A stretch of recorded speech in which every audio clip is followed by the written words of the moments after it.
यह कहानी है कि कैसे मजबूत इच्छा शक्ति और आत्मविश्वास हमें किसी भी चुनौती से उबार सकता है। इस कहानी का शीर्षक है कबीर की जीत। जी हाँ, कबीर की जीत।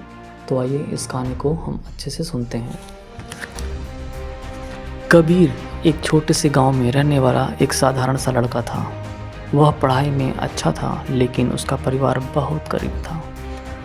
उसके पास इतने भी पैसे नहीं थे कि वे कबीर को अच्छे स्कूल में भेज सकें या उनकी ज़रूरतों को पूरा कर सकें।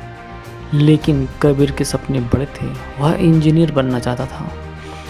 हर सुबह कबीर खेतों में काम करता था और फिर शाम को पास के सरकारी स्कूल में पढ़ाई के लिए जाता था। गांव के लोग अक्सर कहते थे, इस गरीब लड़के के सपने तो बहुत बड़े हैं, लेकिन ये कभी पूरे नहीं होंगे। कबीर ने इन बातों पर कभी भी ध्यान नहीं दिया।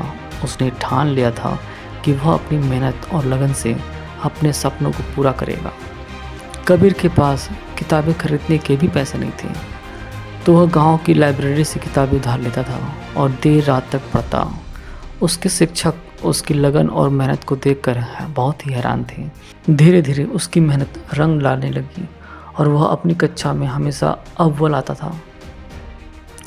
एक दिन कबीर को खबर मिली कि शहर के किसी बड़े कॉलेज में इंजीनियरिंग की प्रवेश परीक्षा हो रही है, लेकिन वहां जाने के लिए पैसे नहीं थे उसके पास।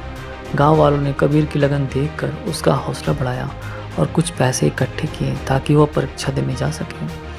कबीर ने परीक्षा में अपनी पूरी मेहनत झोंक दी। परिणाम आने पर सबकी आंखें खुली रह गईं। कबीर ने राज्य भर में टॉप किया था और उसे शहर के सबसे बड़े इंजीनियरिंग कॉलेज में फुल स्कॉलरशिप मिल गई थी। कबीर ने साबित कर दिया कि अगर उसके पास आत्मविश्वास, मेहनत और दृढ़ संकल्प है तो कोई भी बाधा आपको रोक नहीं सकती। आज वह एक सफल इंजीनियर है और अपने गांव के बच्चों को पढ़ने और आगे बढ़ने के लिए प्रेरित करता है। तो हमें शिक्षा यहाँ पे यह मिलती है कि परिस्थितियाँ चाहे कितनी भी कठिन क्यों ना हो, हम अगर अपने सपनों के प्रति सच्चे हैं और मेहनत करते हैं तो सफल होने से हमें कोई भी रोक नहीं सकता है। धन्यवाद।